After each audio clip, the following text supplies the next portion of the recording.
Welcome to Dark Thread Archives.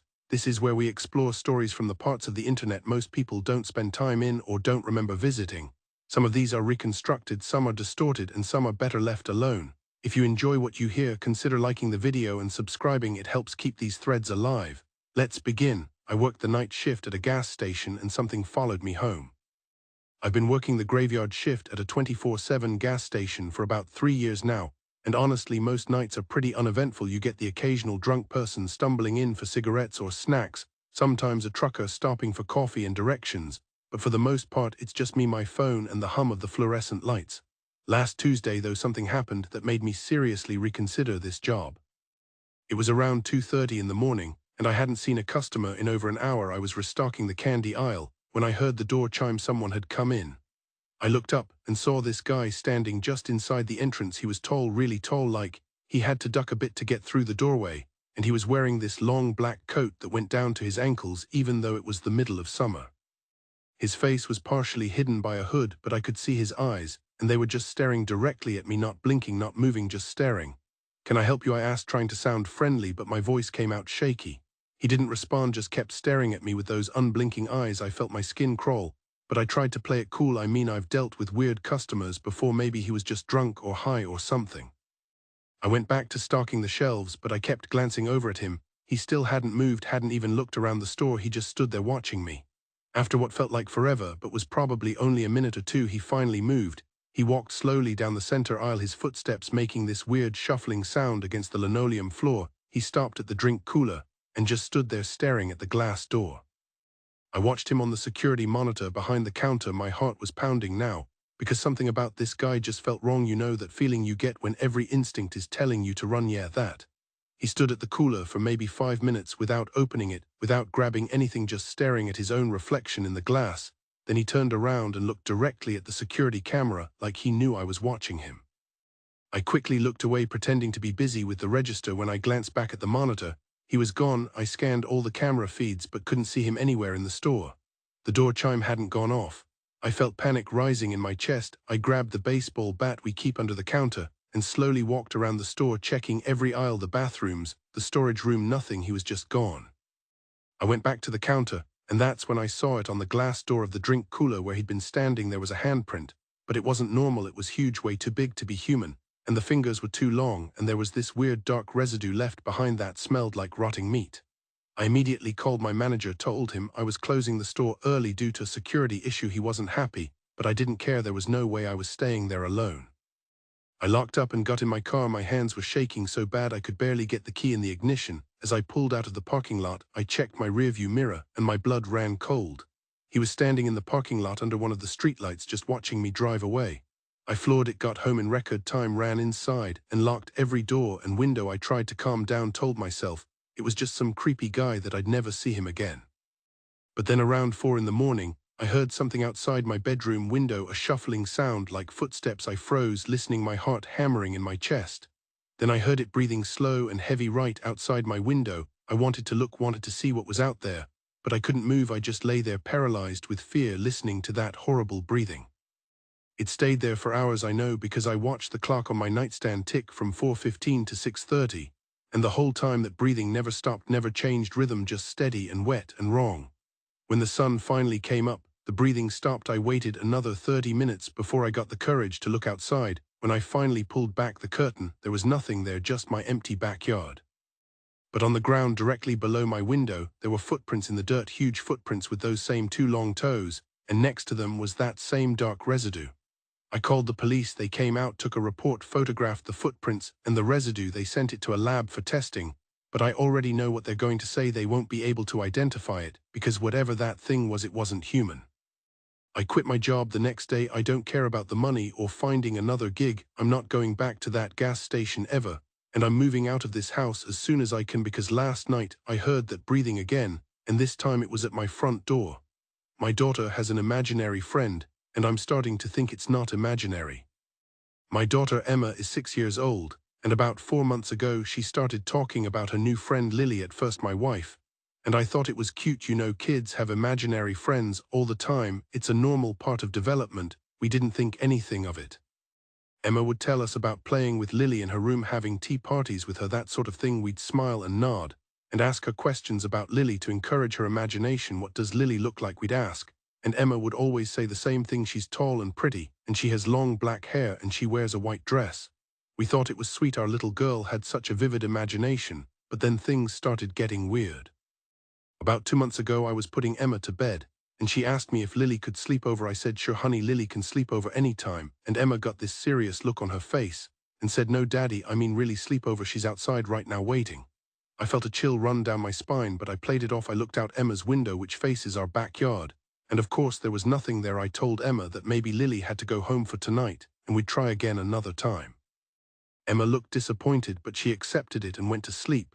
But as I was leaving her room, I glanced out the window one more time, and I swear to God I saw something, a tall, pale figure, standing at the edge of our yard near the tree line. It was there for just a second, and then it was gone.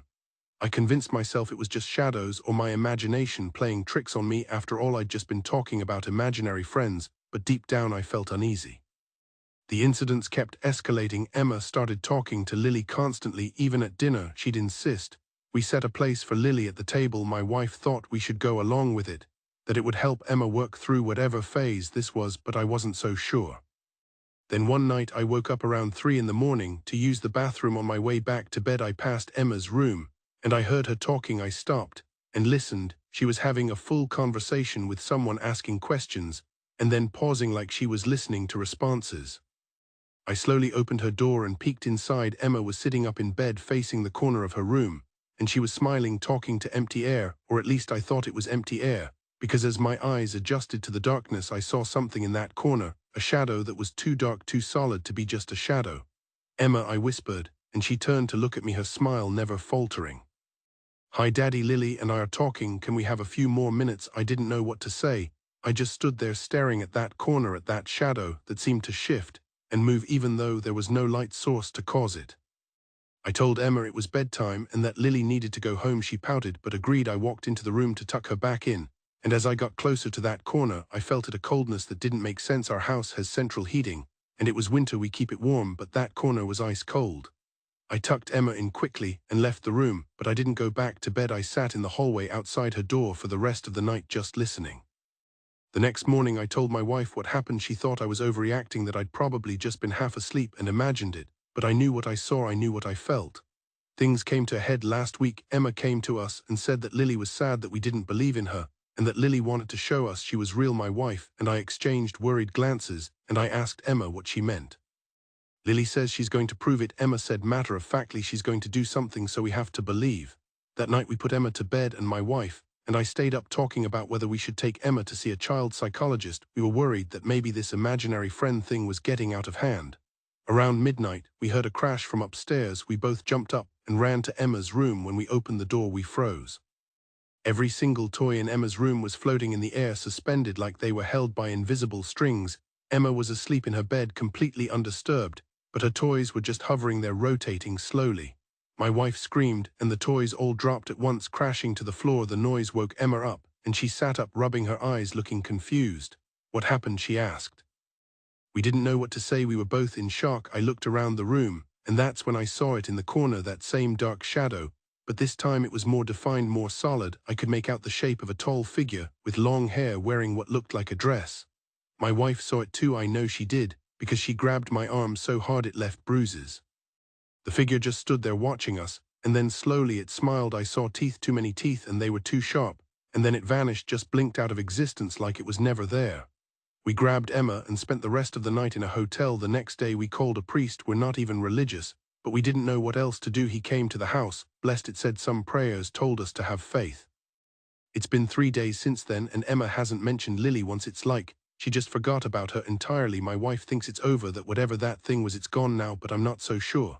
Because last night I woke up to use the bathroom, and when I passed Emma's room, I heard it breathing slow and steady coming from that corner, and I swear I heard a voice, a woman's voice, whispering, "I'm still here." I found a door in my basement that wasn't there before.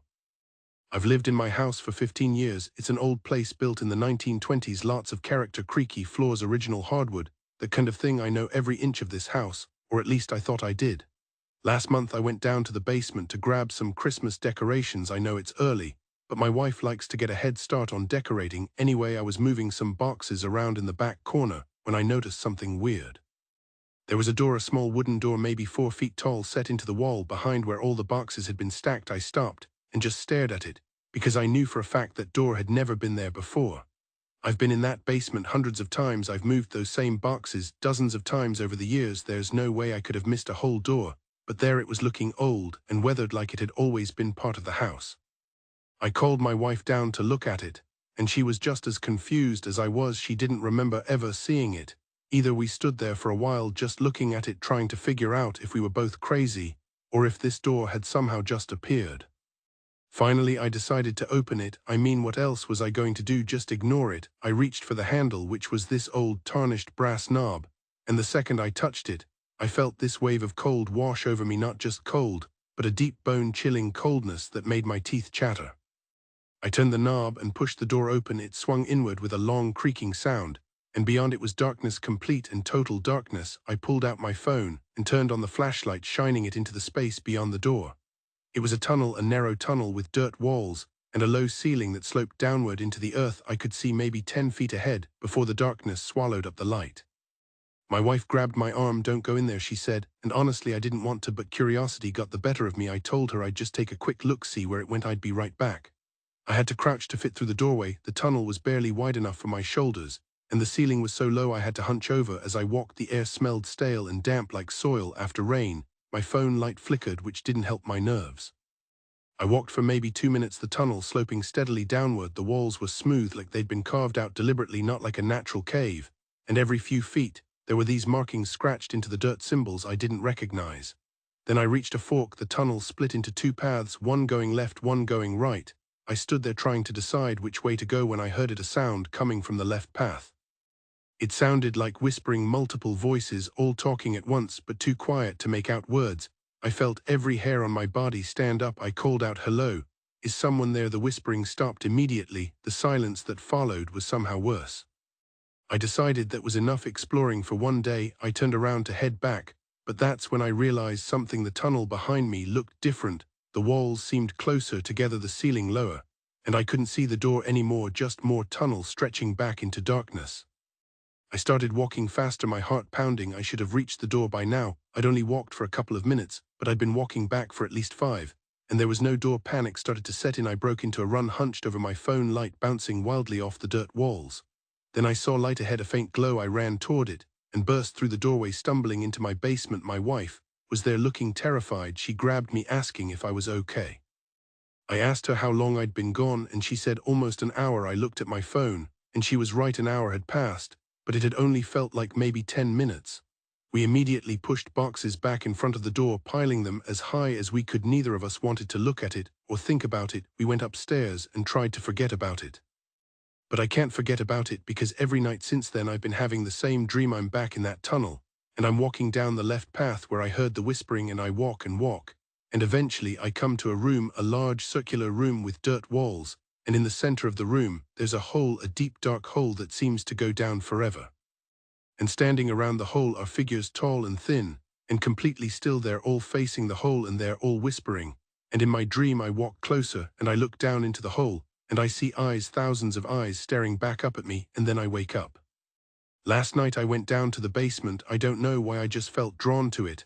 I moved the boxes away from the door and I opened it, and the tunnel was different this time. It was wider, taller, and I could see light at the end of it, that same faint glow.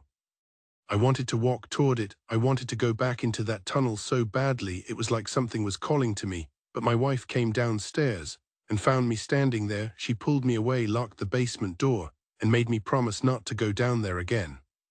But I can still hear it, the whispering. It's coming from the vents, from the walls. I hear it when I'm trying to sleep, and every night it gets a little bit louder, and I know eventually I'm going to go back down there. I'm going to walk through that door, and I'm going to find out what's at the end of that tunnel, because whatever it is, it wants me to find it, and I don't think I can resist much longer. Thanks for listening. If you have any thoughts, or if something about this story felt off, leave a comment below. And if you want more, make sure to like the video and subscribe. There's always another thread waiting. Until next time. Dark Thread Archives signing off.